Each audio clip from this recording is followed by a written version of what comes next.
अब शामिल करेंगे sports news. Pakistan cricket team के साबिक फास्ट बॉलर वकार यूनुस ने अहल खाना के साथ उम्रे की सआदत हासिल कर ली है।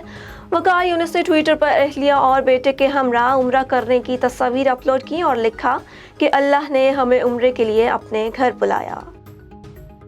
पाकिस्तान को 2023 के एशिया कप शूटिंग चैंपियनशिप की मेजबानी मिल गई। एसोसिएशन ऑफ पाकिस्तान के सेक्रेटरी राइफल रजी अहमद का कहना है कि पाकिस्तान पहली बार एशिया कप की मेजबानी करेगा।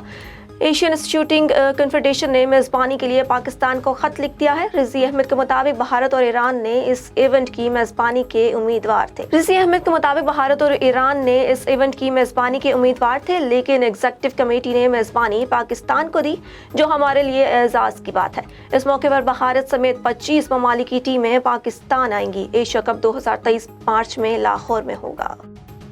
पाकिस्तान के माया नाज लीग स्पिनर यासिर शाह ने फिटनेस हासिल करने के बाद आइंदा टेस्ट सीरीज में नजरें जमा ली।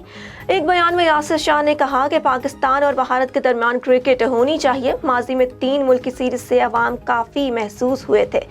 वाज़ेह रहे कि 1 अप्रैल को कप्तान यासिर शाह की तबाहकुन बॉलिंग की बदौलत बलूचिस्तान ने खैबर पख्तूनख्वा को 8 विकेटों से हराकर पाकिस्तान कप का टाइटल जीता था।